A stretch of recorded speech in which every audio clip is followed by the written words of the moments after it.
In the French Chamber of Deputies this afternoon, Monsieur Daladier reviewed the history of the last-minute diplomatic attempts to avert hostilities. He began by paying a tribute to the efforts of the Italian government and went on to say that Poland was assured of help from the nations of free men. For several days, went on Monsieur Daladier, peace has been menaced by the arbitrary demands of Germany. All peaceful means were utilized in order to save the peace of the world. Germany has reduced them to nothing. Monsieur Daladier said that France and Britain would not stand by at the destruction of friendly people. It was not a question of German-Polish conflict, he said, but of a new attempt to dominate Europe.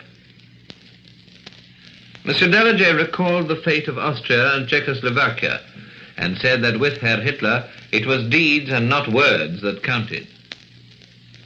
France had always emphasized that she would fulfill her pledges towards Poland in the case of aggression, and Poland had suffered the most unjust and brutal aggression. A France which would allow such aggression to be carried out would soon be discredited and exposed to the most formidable of onslaughts. Monsieur Daladier then recalled the joint démarche made by the British and French ambassadors in Berlin and repeated that France would unhesitatingly fulfill her obligations unless the attack on Poland stopped. President Lebrun has sent a message to the French Senate and Chamber. He says that war has broken out because the two nations had differences which could have been settled by free and loyal negotiations. But at the moment when their plenipotentiaries were about to meet, Germany attacked Poland. Great Britain and France, says President Lebrun, have done everything humanly possible to avert this crisis. The evacuation of civilians in Paris is going on steadily, and special trains have been leaving for the country all today. The French cabinet met at 7:30 tonight under the presidency of Monsieur Daladier. Before the meeting, Monsieur Daladier had a talk with the Foreign Minister, Monsieur Bonnet, and the Supreme Commander of the Armed Forces, General Gamla.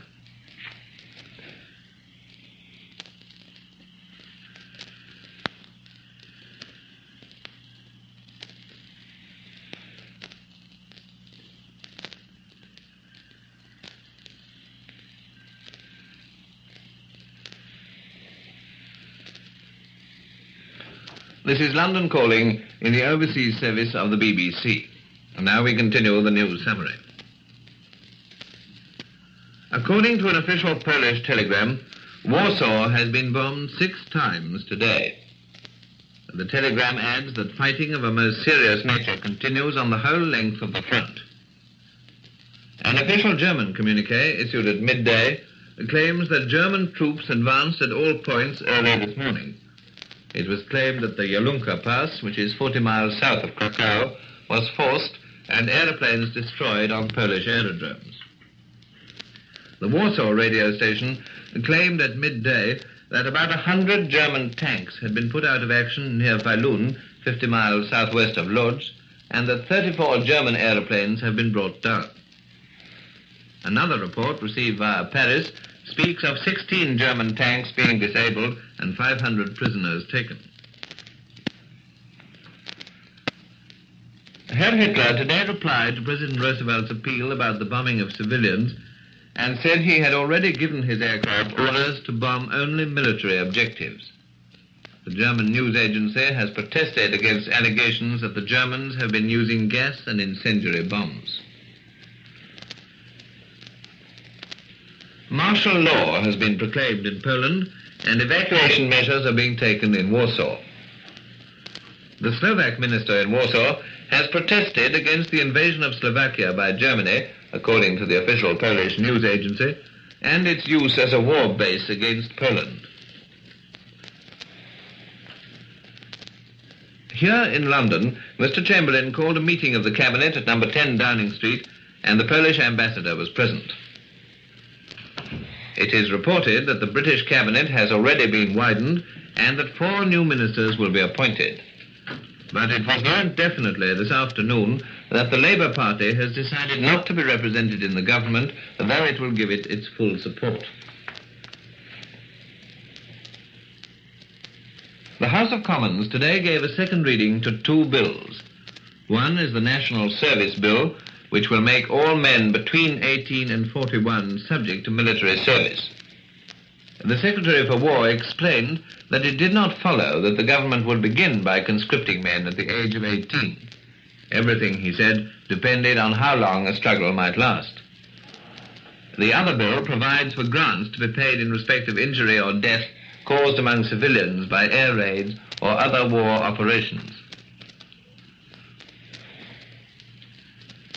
The King and Queen have decided to stay at Buckingham Palace for the time being. This afternoon, the Queen drove from the palace to visit the Westminster ARP headquarters. The Ministry of Supply has made orders for the control of essential materials such as iron and steel, other metals, wool, flax, and paper. The Ministry of Agriculture has arranged to supply the needs of farmers for tractors, fertilizers, and other necessaries. In most cases, it is stated, the government have already accumulated reserves.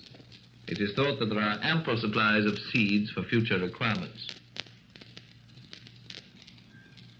The evacuation of London and other large towns continued today, and reports from all over the country show that the scheme is working smoothly. Parents will be informed on Monday of the exact addresses to which their children have been taken. Members of the Metropolitan Police War Reserve who have been called up reported for duty today. There is now a reserve of nearly 20,000 men for police duties. The Portuguese government announced today that Portugal meant to remain neutral. An official manifesto declared that grave consequences might be expected from the war among the peoples of the whole world. Happily, it continues, our obligations in alliance with England, which we wish to confirm on this grave occasion, do not impose on us the necessity of abandoning our position of neutrality.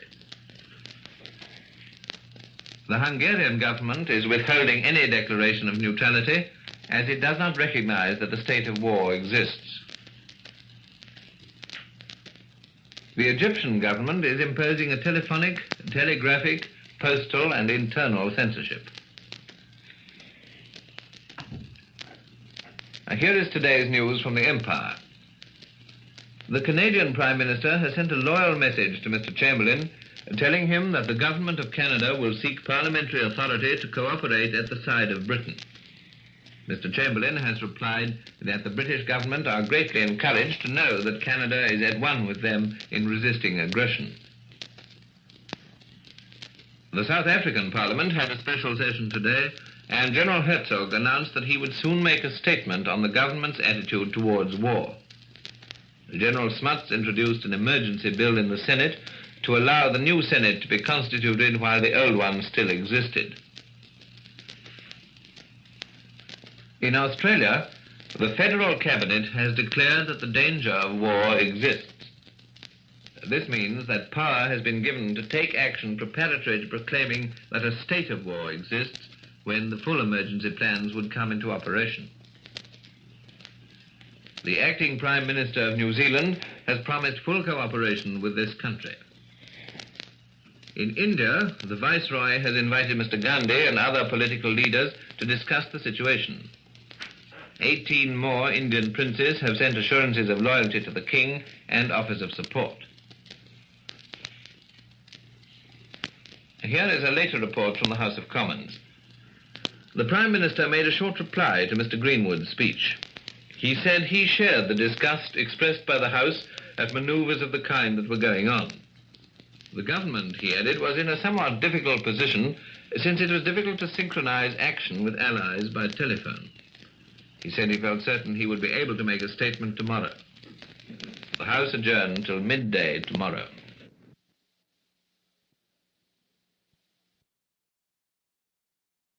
You will hear next our news bulletin in English. Today, the French Parliament held a reunion.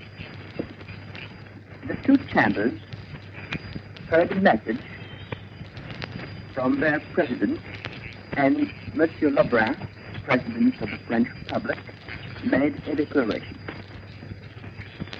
Besides, the Prime Minister, Monsieur Daladier, delivered the Government address of the Congress, while Monsieur Camille Chausson, Vice Prime Minister, read the said message to the Senate.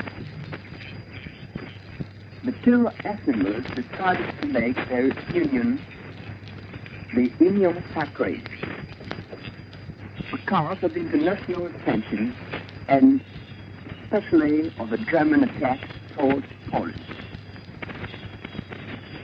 And it was worth remarking, every party, every congressman was having a single toast from, and the whole assembly held the strongest word President Daladier said in the name of the whole country. But let's take a look at President Lebrun's speech at first.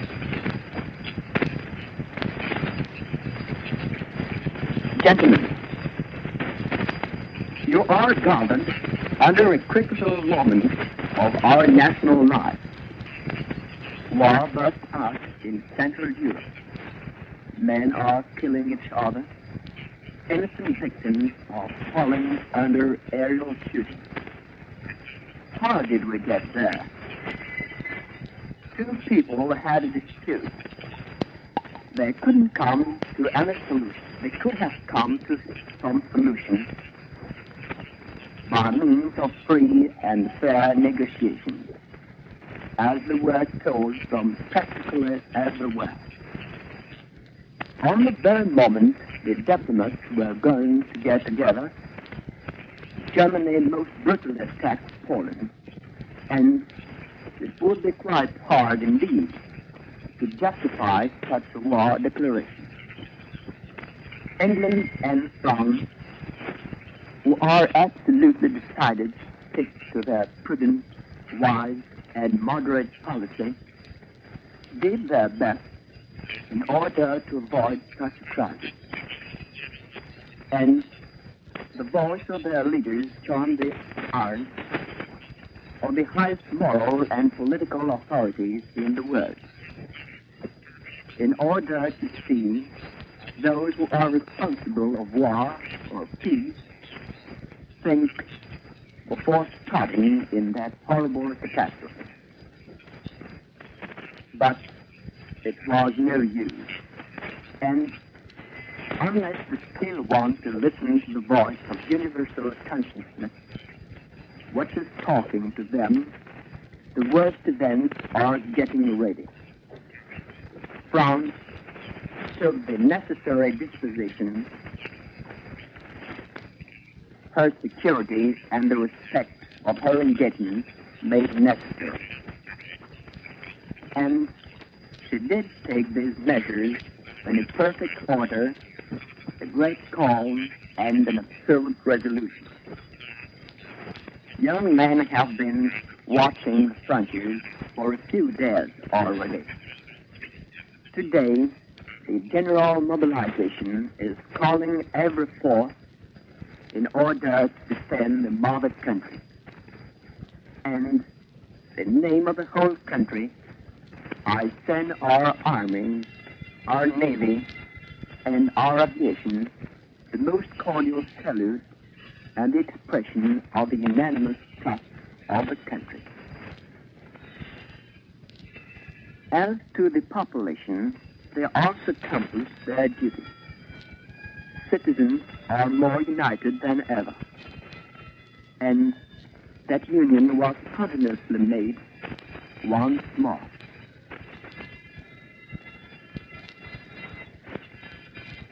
They have got strong minds animated with discipline and hope. They understand, besides the country's destiny, it is the whole world's destiny, liberty, and the future of civilization which are many. And they will know how to raise their soul to the height of the greatest resolution. Let's get united and vive la France. As to President Daladier, It namely declared, yesterday the government decided general mobilization was to be made.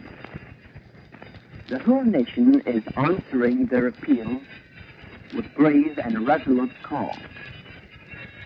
Young men join their regiments. They are actually covering our borders. The example of courage and dignity they have just given, they could have got to dominate these debates. They forgot the national thinking of national fraternity, everything which could decide them yesterday.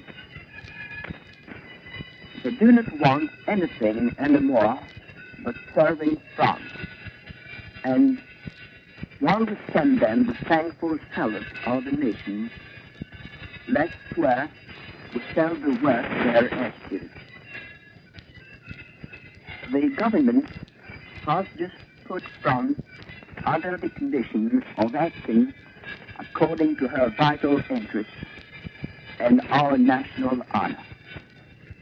And now, they've got to show you the facts in their whole importance as frankly and as clearly as possible. Peace has been already in danger for a few days. The German exigencies towards Poland could have easily provoked the conflict. I will show you in a moment how the whole world's forces were coordinated during these last days in order to seize peace. But as we could have got some hope left, just when all these efforts were going to get to success, suddenly Germany destroyed every one of them. During the 31st of August, the crisis got to its top, but Germany finally let England know she was accepting a direct negotiation with Poland. That country immediately tried to use that peaceful method, in spite of the terrible threats the German armies were representing for her since they had invaded Slovakia. But Germany ended with every negotiation since the Führer, Adolf Hitler, ordered for the attack. Then Monsieur Daladier declared, the head of Christendom had raised the very voice of reason and fraternity. President Roosevelt had sent an emotional message and suggested a general conference. The neutral states had also been very busy offering their mediation. Do I need to declare every one of these attempts met the best and immediate welcome from the French government? I am also very glad to give homage to the noble effort the Italian government had made. Even yesterday, we tried to realize the union of every goodwill in order to stop the hostilities, at least, and obtain more peaceful methods to be used.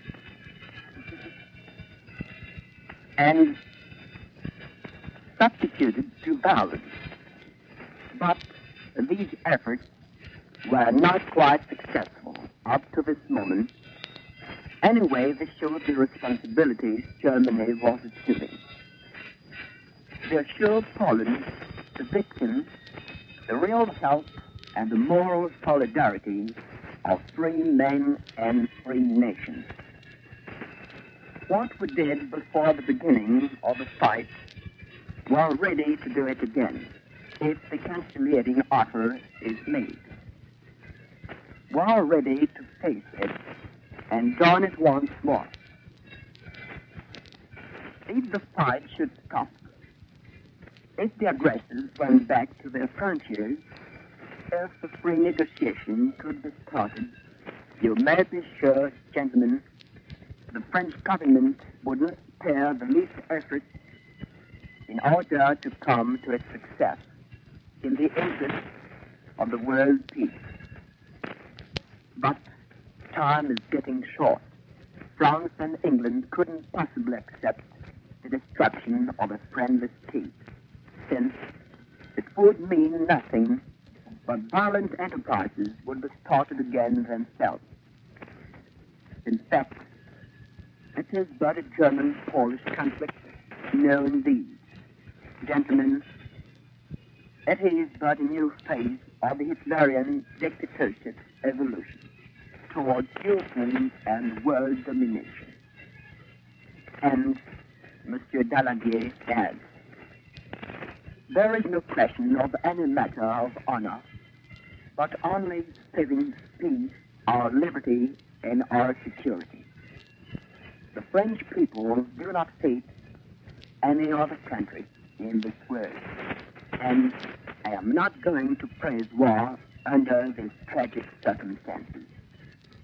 I only wish to do my duty just like an honest man. Every Frenchman who actually is getting back to his regiment is very peaceful, but also resolute to make any sacrifice. He feels in his very heart it is the whole French life which is menaced.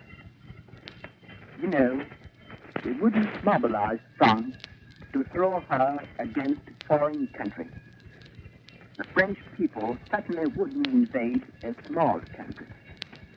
Then, Monsieur Daladier gives the colony and protectorate, which answered the metropolis appeal, the salute of France. He also thanks foreigners who are enlisting by millions. And Monsieur Daladier ended, we shall go until the very last means of negotiation. But we shall not hesitate in using force if force is necessary. Gentlemen, today it is France who commands. In London, Mr. Chamberlain made the following declaration in the House of Commons. Last night, Sir Neville Henderson got an audience from Herr von Ribbentrop at 9:30 and gave him the message we read you yesterday. The German foreign minister answered he had to present the Führer that communication, and the ambassador declared he was ready to wait for Herr Hitler's answer.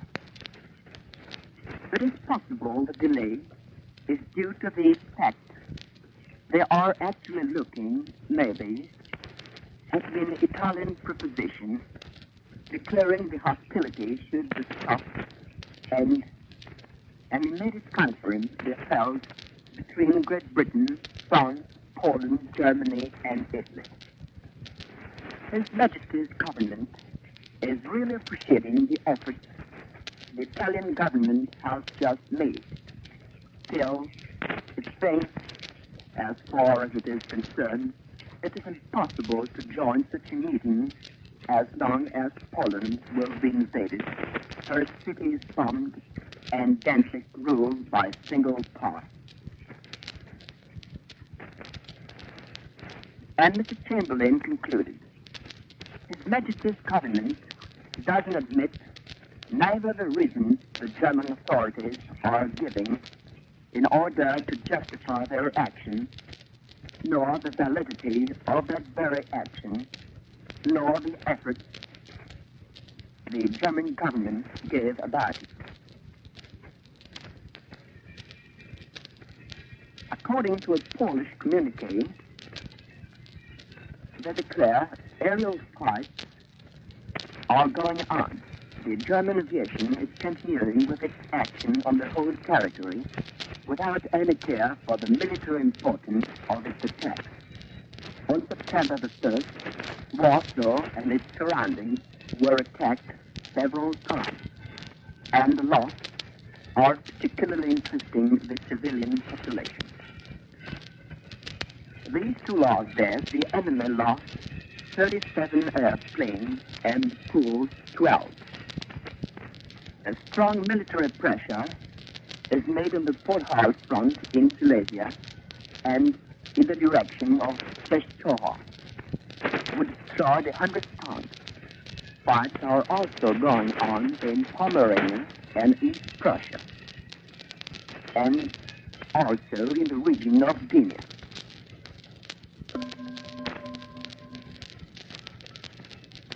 And this, ladies and gentlemen, ends our news bulletin in English.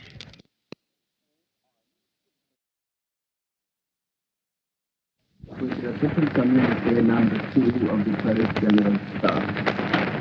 On September the 2nd, the enemy Air Force continued its activities over our entire territory. Many localities were bombed regardless of whether they have any military importance. Yesterday, September the 1st, Warsaw was the aim of several air raids, during which outlying districts of the capital and suburban settlements were being bombed. Hitherto, the activities of the German Air Force had caused casualties, mainly among civilians. Yesterday and today, we have shot down a total of 37 German airplanes. Our losses in those 2 days have been 12 airplanes. On land, the enemy continues a strong attack on the Podhale region, north of the High Tatra Mountains, on Silesia, and in the direction of Częstochowa, northeast of Silesia. In the course of yesterday, we have destroyed about 100 German tanks. On the Pomeranian and the East Prussian front, the fighting goes on in the frontier region. In the neighborhood of Gdynia, the Polish seaport, fighting continues. Westerplatte, the Polish munition base at the mouth of Danzig Harbor, keeps up its defense. The following official communique was published in the late evening hours. At night, on September the 1st, the German government presented to the Polish government through the Dutch minister in Warsaw a suggestion to limit the air bombing in this war to the military objectives only. The suggestion was accepted by the Polish government. Nevertheless, in the course of today, the German air forces bombed the following open towns, which we did in chronological order according to official reports: Lublin, Radomsko, Grudziądz, Radom, Tomaszów Mazowiecki, Bydgoszcz, Toruń, Budzko, a well-known haste resort, Kasanów, Teraz, Mielec, Tarnobrzeg, Krzeszów, Brodno, Poznań, Chełmno, Kutno, Aleksandrów, Zduńska Wola, Kraszyk, Łask, Stoczków, Łódź, Dębica, Częstochowa, Warsaw 7 times. Some of the above-mentioned towns were bombed several times today, as for instance Toruń, Radom, Bydgoszcz, Grudziądz, Mielec. In Toruń, among others, an orphanage was bombed. Besides the open towns, also numerous villages, manor houses, and settlements were bombed, and even single individuals working on land or peasants riding in their carts were machine gunned on the road. The bombing of open towns and settlements resulted in many casualties. The total number of the dead and wounded in Poland during yesterday and today amounted to about 1,500, of whom women and children constituted a large percentage. As we said above, in the course of yesterday and today, Warsaw was attacked many times. In the course of September the 1st, that means yesterday, German bombers had raided Warsaw 7 times at roughly 2-hour intervals, starting early in the morning.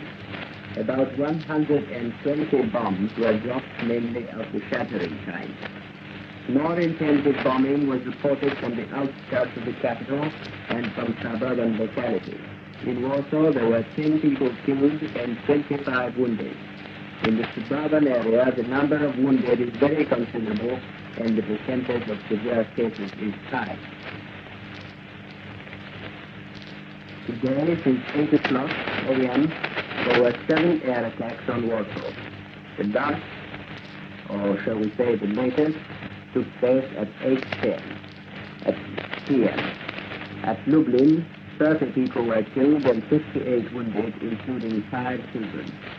4 houses were destroyed. All of the casualties are among the civilians. In the late hours of the evening, news came that Częstochowa, the holiest town, is on fire. The famous shrine of the Holy Mary, the holiest of holies of Holland, worshipped by all Poles and esteemed by all other religions, by all Catholic Poles, and esteemed by all other religions, is in danger. This is one more example of the brutality of the German attack on Poland. In Warsaw, the atmosphere of complete calm prevailed again today, in spite of the seriousness of the situation. It might even be said that the Polish capital seems to be getting used to air raids and does not seem too much impressed when the factory shooters compel them to find refuge in gates and staircases of the nearest houses. There, in every house, a number of women and young boys performing anti-air raid precautions services maintain order. The boys, some of them in scouting uniforms, seem very excited and during the air raids go out of the courtyard, watching the planes which appear on very great heights and discussing the technicalities of flying combat. It should be added that the Germans hardly ever succeed in getting nearer to the center of the city, being kept at least at very great heights by the Polish anti-aircraft artillery and fighter planes.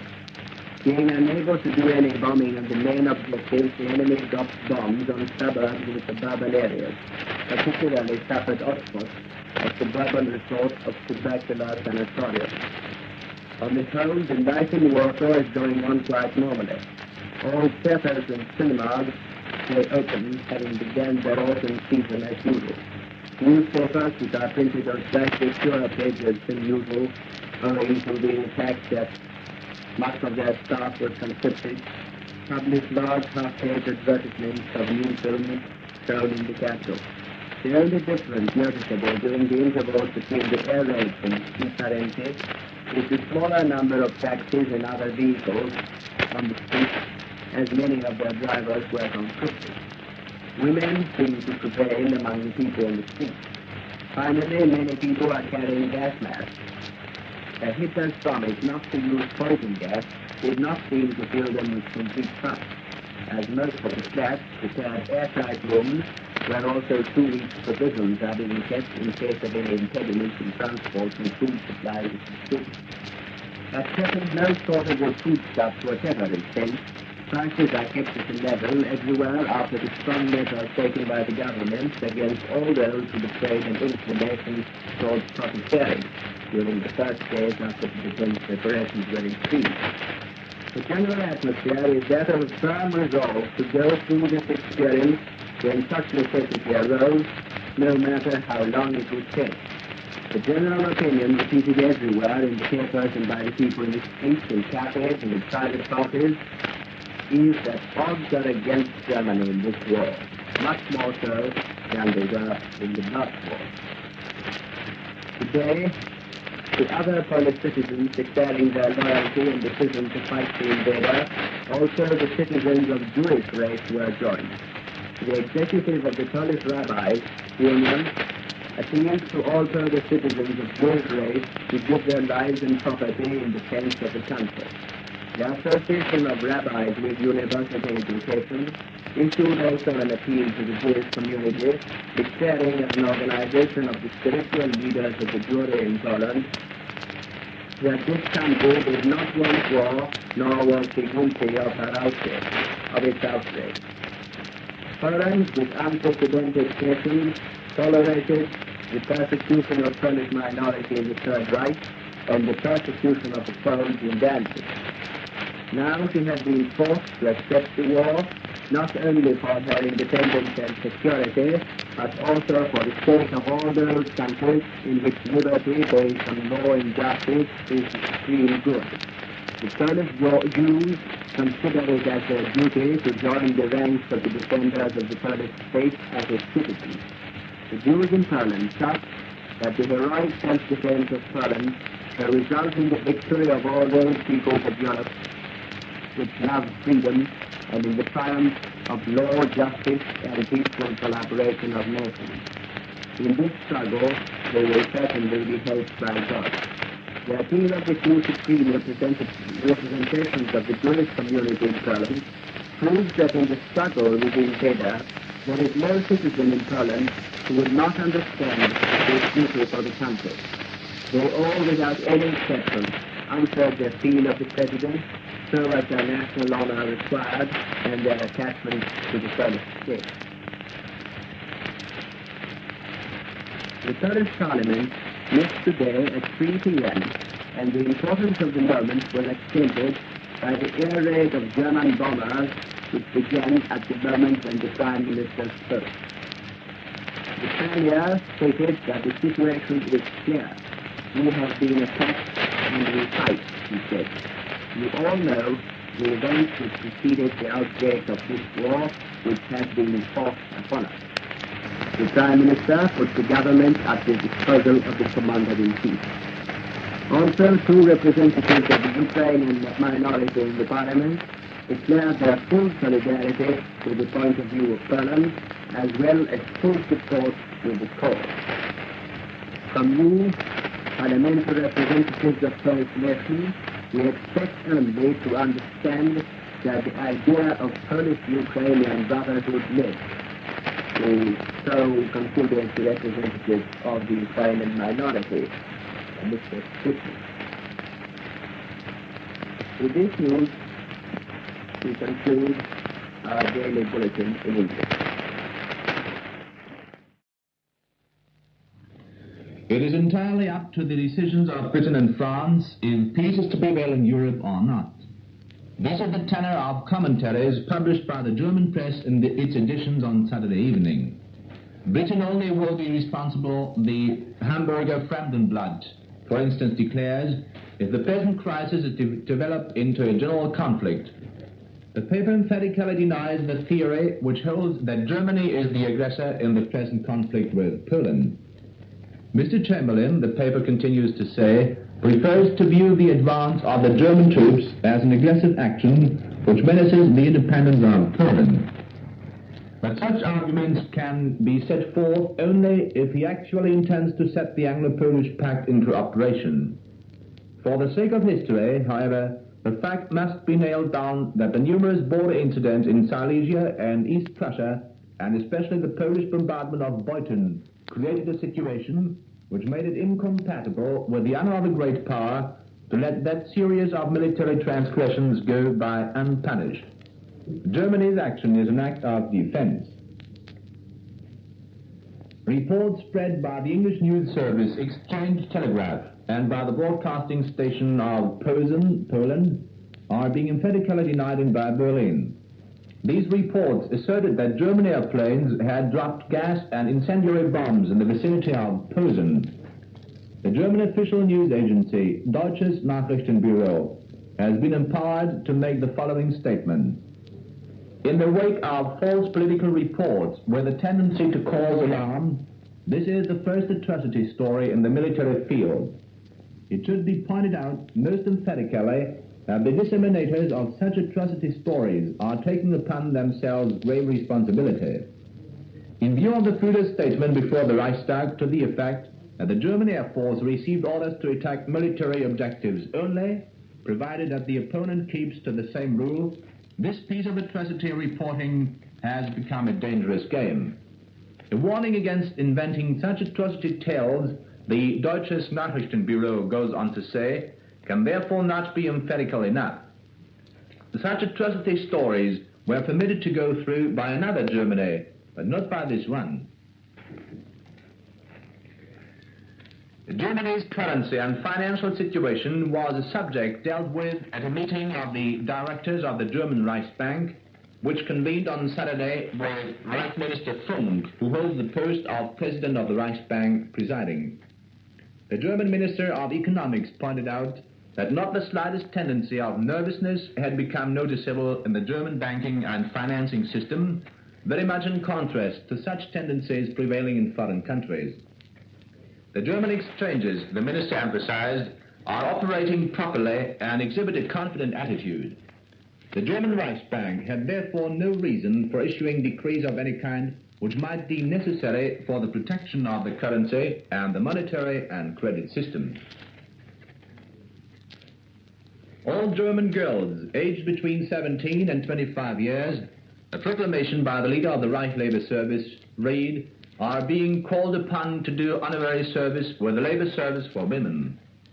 Exempted from the call are only those girls who hold positions of special importance. Prime Minister Stauning of Denmark, assisted by the Danish Foreign Minister Dr. Munch, had a conversation on Saturday with the envoy plenipotentiary of the German government, Ambassador von Hassel. The German envoy expressed the German government's keen desire to maintain economic relations with Denmark on the same basis which has been in operation up to now. The Danish Prime Minister expressed his gratitude for this declaration and stated that the Danish government, where anxious to observe strict neutrality, is animated by the same desire. The Warsaw newspaper Express Poranny stated on Saturday that Poland never really thought of entering into negotiations with Germany. For Germany, so that paper holds, is no nation with which to sit down for negotiations. Germany is not worthy of being treated as an equal partner in international dealings. In a similar vein, the Polish newspaper Polska Zbrojna, which is close to military circles, rejects the German proposals. Poland's arms, this military organ states, will reply to the latest German offer. In commenting upon the European situation, the Italian press in its Saturday editions points out with emphasis that Adolf Hitler wants to localize the conflict between Germany and Poland. In his speech before the Reichstag, the Führer again announced his decision to refrain from any aggressive action against France or Britain. Only by the initiative of those two powers, the semi-official Giornale d'Italia states, will the Polish conflict develop into a general European conflagration. Italy has done everything in her power to avoid that conflict. For fully 5 months, Germany permitted the Polish problem to be debated upon frankly, and she has left all doors open for negotiations. Italy, this influential Roman newspaper assures its readers, will continue to watch the events with the utmost political and diplomatic vigilance. King Emperor Victor Emmanuel of Italy returned to Rome from his summer residence San Lossore on Saturday. He received Signor Mussolini, who gave him a detailed account of the general situation. War fear is spreading even to the zoo in London. The administration of the zoological garden had all poisonous snakes and other dangerous animals killed on Saturday. The elephants were shipped away. Beginning on Saturday, all theaters and vaudeville shows in Paris will be closed. Numerous cinemas was forced to cancel their performances for lack of personnel. It is believed that all places of amusements will be closed down in Paris. The Paris newspapers will from now on appear in editions of not more than 4 printed pages. Silver coins valued to 10 and 20 francs and nickel coins valued at 5 francs are to be withdrawn from general circulation in France, a decree published on Saturday stipulates. The Bank of France has been empowered to issue instead notes to the amounts of 5, 10 and 20 francs. A state of siege has been declared for the whole of Egypt on Saturday. Prime Minister Ali Maher has been entrusted with special powers to safeguard public security. Prime Minister de Valera of Ireland read a statement before the Irish Parliament on Saturday in which he declared that the Irish government is firmly determined to remain neutral. At the same time, the government announced the immediate mobilization of the Irish armed forces. The total strength of the Irish army is approximately 25,000 men. Soviet Russia's newly appointed ambassador to Berlin, Alexander Shkvartsev, arrived at the Berlin aerodrome on Saturday afternoon by a special plane which had been sent to call for him at Stockholm. He was accompanied by Monsieur Vladimir Perkov, the newly appointed secretary to the Soviet-Russian embassy. General Maxim Purkayev, Minister Plenipotentiary for Military Affairs of the Soviet Union, arrived by the same plane with his staff. The officers accompanying General Purkayev are Brigadier General Mikhail Belyakov, Colonel Nikolai Skolonyakov, Major Ivan Bashanov, and Captain Alexander Sedich. The Soviet-Russian ambassador and General Purkayev were met by leading officials of the German Foreign Office and high-ranking officers of the German Armed Force. As announced Saturday in Berlin, the German Navy has provided for the security of the Baltic Sea to such an extent that it has been possible to allow free fishing rights in the Baltic. The commander of the German Armed Forces made the following announcement Saturday evening. The German troops have been advancing successfully along all frontiers. The army detachments operating south of the industrial district of Upper Silesia is approaching the town of Biala and occupied the town of Ples. North of those points, the German troops advanced past the line of Polish dugouts. In the territory north of the Upper Silesian industrial area, our troops are approaching the river Varte. Armored detachments are advancing from the town of Radomsko, north of the town of Częstochow. The town of Wielu has been occupied.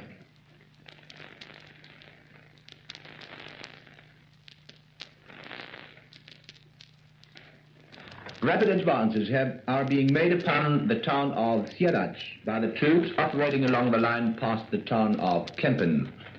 The river of Brahe has been crossed by the German troops operating out of Pomerania and succeeded in reaching the river Vistula at a point southwest of the town of Graudenz in a forceful elan. Thus, the German Army Corps, advancing from East Prussia via the town of Graudenz, has practically succeeded in uniting with the German forces advancing from Pomerania.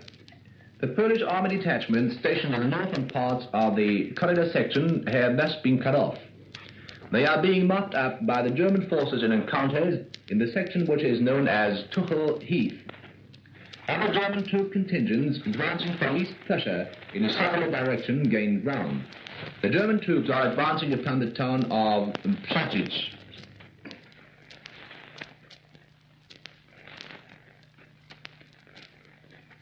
The German Air Force dealt heavy blows to military objectives in Poland by lightning-like actions.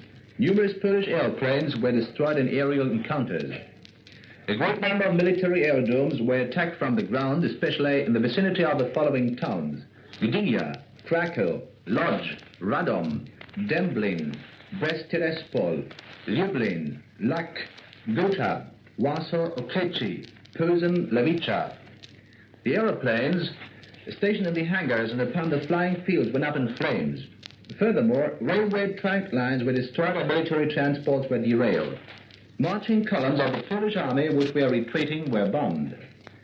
A munition plant near Skarczysko-Kamienna exploded after an attack. It is believed that the Polish Air Force has been badly hurt by the successes established today. The German Air Force reigns unrestrictedly above Poland and is now available for other tasks of the protection of the German rights. Detachments of the German Navy operating in the Bay of Danzig opened fire upon the fortifications and the war port of Hela on Friday afternoon. Air squadrons of the German Navy bombed the war port of Gdynia several times during the day. This is Germany calling. You have just been listening to our regular news service. We now should like to stand by for a special announcement. Further news. He received Signor Mussolini, who gave him a detailed account of a general situation. It is reported from Lisbon that the Portuguese government today announced its neutrality declaration. The Portuguese government, in an appeal to the nation, points out that the alliance with Britain does not compel Portugal to abandon her neutral position. Portugal is resolved to remain neutral. The Warsaw newspaper Express Korany stated on Saturday that Poland never really thought of entering into negotiations with Germany. For Germany, so that paper holds, is no nation with which to sit down for negotiations. Germany is not worthy of being treated as an equal partner in international dealings. In a similar vein, the Polish newspaper Polska Zbrojna, which is close to military circles, rejects the German proposals. Poland's arms, this military organ states, will reply to the latest German offer.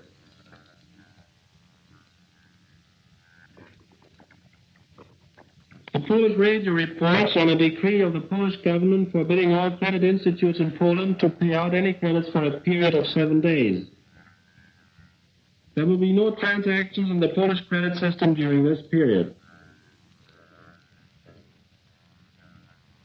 Prime Minister Stauning of Denmark, assisted by the Danish Foreign Minister Dr. Munch, had a conversation on Saturday with the envoy plenipotentiary of the German government, Ambassador von Hassel. The German envoy expressed the German government's keen desire to maintain economic relations with Denmark on the same basis which has been in operation up to now. The Danish Prime Minister expressed his gratitude for this declaration and stated that the Danish government, anxious to observe strict neutrality, is animated by the same desire. The Führer and Commander-in-Chief of the German Defense Forces has renewed the Order of the Iron Cross in commemoration of the heroic battles which Germany's sons have fought in former wars and in view of the present fight in defense of the homeland. The Iron Cross will be awarded exclusively for special bravery in the face of the enemy and for the distinguished service and troop leadership in 4 classes. In addition to the Iron Cross, first and second class, and the Great Iron Cross, the awarding of which the Führer has retained for himself, a new cross called the Ritterkreuz is also to be awarded. The award of all classes is to be made without discrimination of rank. In the event that the candidate already possesses an Iron Cross awarded him during the World War, he is to receive instead a silver bar medallion. The first news bulletin of the German shortwave stations Berlin has been concluded.